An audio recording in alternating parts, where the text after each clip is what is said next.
It's a case that has perplexed investigators for over a decade. The disappearance and tragic death of Paige Johnson, a 17-year-old from northern Kentucky, and the man who left her behind, Jacob Bumpus. This is a story about unanswered questions, broken trust, and the relentless pursuit of justice.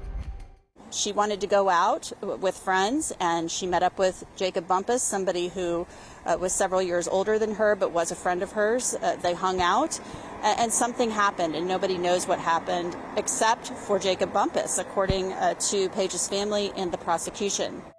It's September 2010, and Paige Johnson, a bright and lively 17-year-old, has just celebrated her birthday a few weeks earlier. She's a young mom, devoted to her 2-year-old daughter, and like any teenager, she's balancing the challenges of growing up and having fun. On the night of Wednesday the 22nd, Paige is itching to get out of the house. She doesn't have a cell phone of her own, but often uses her grandmother's cell to keep in touch with friends and make plans. She reaches out to her older sister Brittany, who usually resides in the same house as Paige, but tonight is staying at her boyfriend's apartment on Nancy Street in Covington, Kentucky, just south of the Ohio border near Cincinnati. Brittany invites Paige to hang out at the Covington apartment with her boyfriend and their family friend Jason, the downstairs neighbor. But Paige's plans that evening aren't as straightforward as they seem. Paige's mom Donna thinks Jason, the family friend, is picking her up to take her to where Brittany is staying. But it's 22-year-old Jacob Bumpus who picks her up instead. And to make matters more complicated, she doesn't take Grandma's phone with her when she leaves her Florence home with Jacob. What happens next would unravel into a story filled with deception, silence, and heartbreak. Bumpus picks Paige up sometime before 1 a.m. on September 23rd, and they head to his house in Taylor Mill, 10 miles away. The details of what transpires there remain murky. According to Bumpus, Paige stays only long enough to do her makeup and drink a beer. But a friend of his, John Schneider, paints a different picture. He claims that Paige was at Bumpus's house as late as 1:50 a.m., sitting on the couch in the living room. By the following evening, Ronnie Ryder, Paige's boyfriend, grows increasingly uneasy. Paige wasn't responding to his calls or texts, a behavior completely out of character for her. Brittany is also worried about her little sister and reaches out to their mom, Donna. And when Donna hears who Paige left the house with, she's alarmed. She doesn't like Jacob Bumpus. When Paige's boyfriend Ronnie Ryder reaches out to Bumpus, Ryder finds his answers evasive and unsettling. Bumpus claims to have dropped Paige off at the corner of 15th and Scott Street in Covington, blocks away from the apartment Brittany's at, and worse, in a high-crime area. Donna told Huffington Post that none of it makes sense, and that Paige didn't know the area well and would have insisted on being dropped off directly at her sister's place. Other than Jacob Bumpus and his friend John, no one saw Paige that night. She never made it to the Nancy Street apartment, and she never returned home. For weeks, her family is left with nothing but worry and confusion. The final text Johnson sends to Jason before vanishing reads like a cryptic premonition. "I'll call you when I'm on my way, and I won't have this phone. It will be a 513 number." But Paige never arrives. Instead, she disappears into the night, leaving behind a chilling mystery that will take a decade to partially unravel. Donna and her family contact the police, and Paige is officially reported missing. Investigators quickly turn their attention to Jacob Bumpus. He's the last person to see her alive. Upon finding out that Paige was with him the night she disappeared, Donna went to his home. Bumpus apparently answered the door, but refused to let Donna come in to talk. When police bring him in for questioning, his story raises more questions than answers. He tells them that he and Paige went out partying, and after a few beers at his place, he dropped her off at the corner of East 15th and Scott around 1 a.m. After that, he went back home alone. Bumpus has a phone with the 513 area code as the ominous text from Paige described, and his cell phone data contradicts his account of events.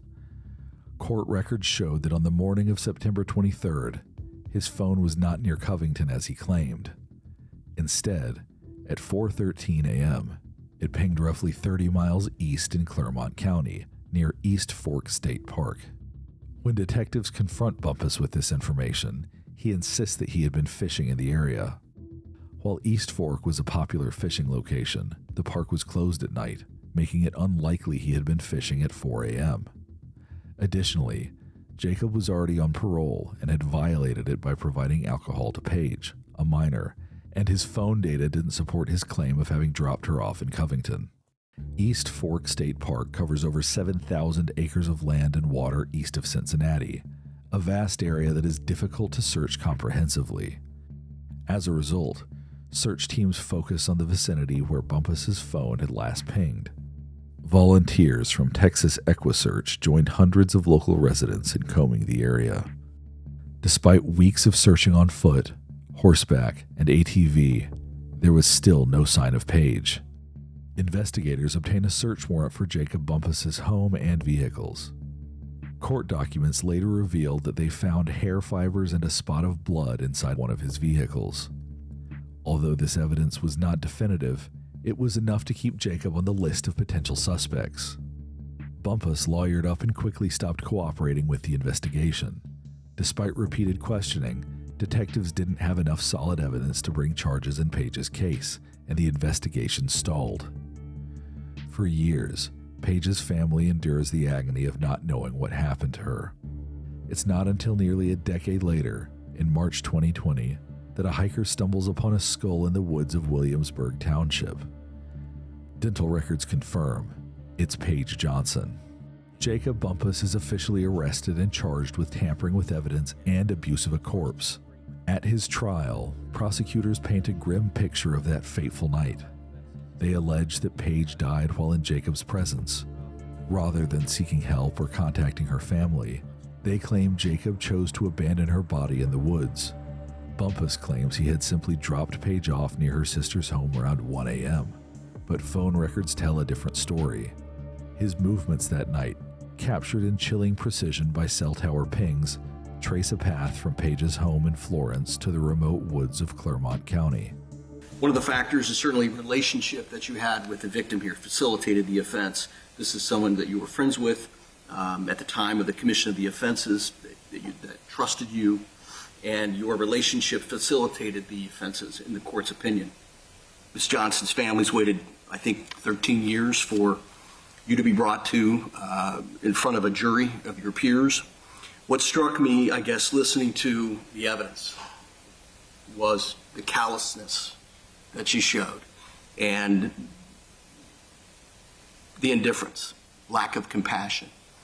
And the best, I think, example of that was the testimony of Ms. Johnson, where as the mother of a child who's been missing for less than 48 hours, you're the last person seen with her.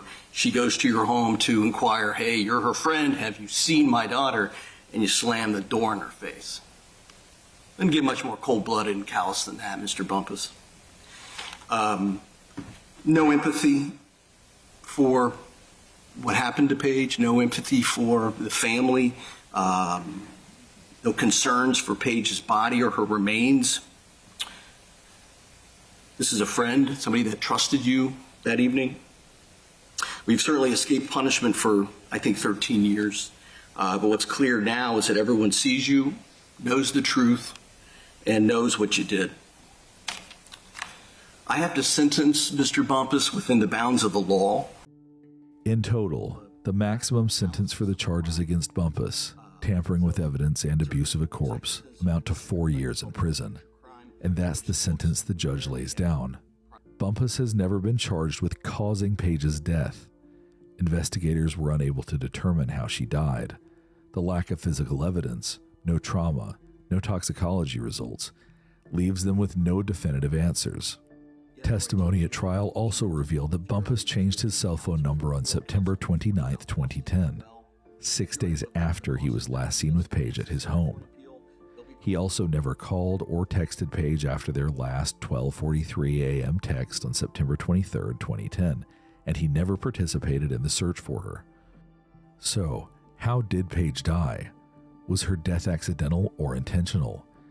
And why has Jacob Bumpus chosen to stay silent? These are questions only he can answer, but he has remained uncooperative, offering no apologies, no explanations, and no remorse. Paige's sister Brittany gave her impact statement at sentencing. So I would like to start with a quote by Martin Luther King, and that is, "Justice denied anywhere diminishes justice everywhere." I have another quote that I like, and that is, "When we lose someone we love, we must learn not to live without them, but to live with the love they left behind." So I wrote this out. I'm going to read it and then, just kind of go on with it. So September 23rd of 2010, that date changed the trajectory of my life indefinitely. From this day forward, things would never be the same. Life and all it entailed would immediately become dark and full of pain and anxiety. When pondering on how I would even bring myself to write this statement, a lot of emotions began to surface. How does one truly elucidate the anguish and suffering behind an entire family for the past 13 years of their life? No amount of words spoken or tears cried could truly encompass the deep, raw, and real sadness behind this loss. Paige was a vibrant, free-spirited, beautiful 17-year-old girl. She loved life and all the people in it. She viewed life through a rose-colored lens and offered trust to people who did not deserve it, an ounce of it. Paige loved to sing loudly in the car with the windows down in the summer months and the same volume in the winter months too, but with the windows up. Music so loud you would be forced to dance. I believe she danced before she ever even walked and remained dancing every chance she got until the day she died. As we reflect on Paige's story, we're reminded of the devastating ripple effects of a single act of betrayal. Paige's family has been left to piece together their lives without her, while Jacob Bumpus serves a sentence they feel is a fraction of the justice they're owed. At last, Donna was able to bring her daughter home, to lay Paige to rest with the dignity she was denied for so long. But the echoes of that final text message linger, a chilling reminder of a life stolen too soon and a truth that may never fully come to light. If you or someone you love has information about a missing person, don't hesitate to contact local authorities or organizations like the National Center for Missing and Exploited Children.